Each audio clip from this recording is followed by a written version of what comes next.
Saya hanya ingin bocil-bocil Wahabi itu mbok yo jangan sombong. Sudah tahu hanya silau oleh gelar, silau oleh jenggot, silau oleh jidat hitam. Tapi sombongnya naudzubillah ketika ada orang menyampaikan kritik kepada ustadz-ustadznya, dianggap menyerang dakwah. Saya bacakan satu makalah dari Imam Syafi'i dalam kitab Hilyatul Auliya wa Tabaqatul Asfiya.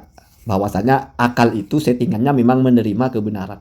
Bismillahirrahmanirrahim. Kali ini kami ingin menanggapi salah satu komentator yang masuk dalam kolom komentar kami ketika kami meluruskan pernyataan Khalid Basalamah. Nama komentator tersebut adalah Supriyanti, dan kami sudah sematkan komentar ini sehingga komentarnya ada di paling atas. Supriyanti ini berkata, "Bang, kalau ada yang memfasilitasi, mau nggak diskusi langsung sama Ustadz Khalid Basalamah?" Sebenarnya pertanyaan ini sangat lambat sekali. Sudah lama kami katakan, siapapun di antara sutat-sutat Wahabi seluruh Indonesia yang pernah kami tanggapi ceramahnya, yang pernah kami luruskan ceramahnya, monggo ngajak diskusi langsung dengan Sani Uye. Sani Uye tidak akan pernah mundur sejengkal pun.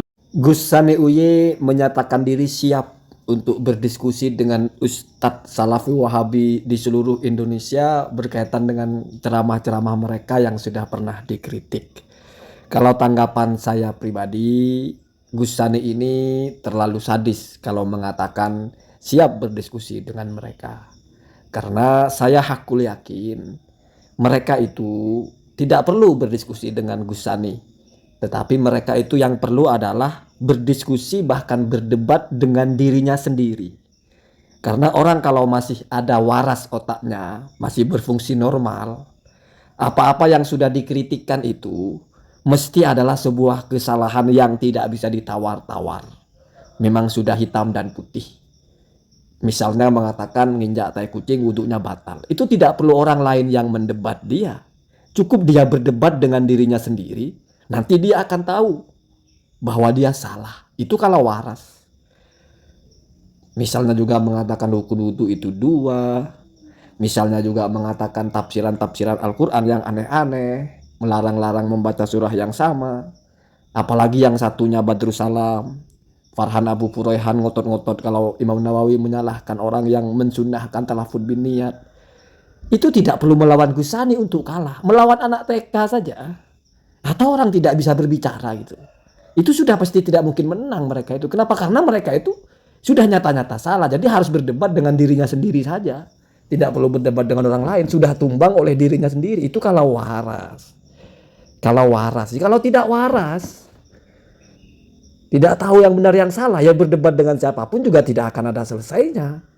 Karena orang berdebat, orang berdiskusi itu adalah dalam masalah-masalah yang memang masih multi. Artinya masih tidak terlalu nampak jelas mana yang benar, mana yang salah. Bukan hitam putih.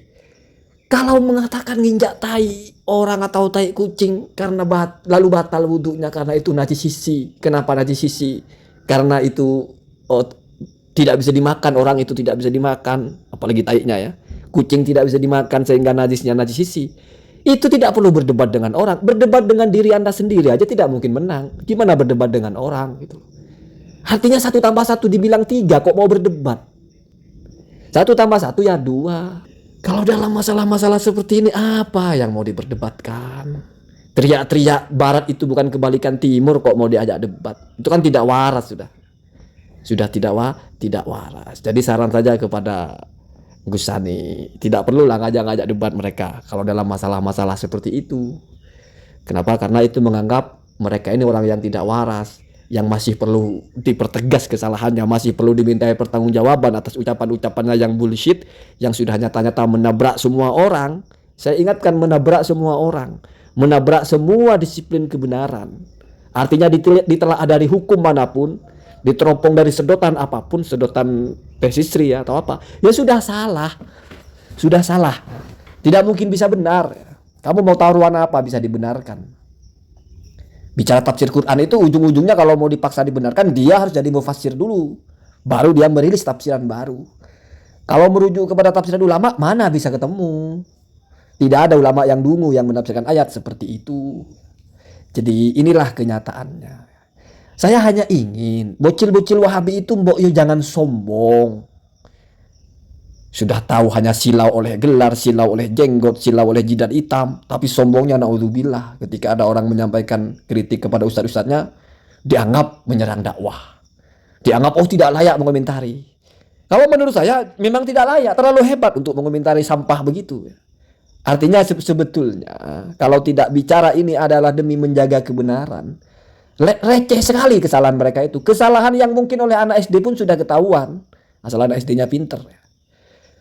Toh kesalahannya itu ya kebohongan, nambah-nambah.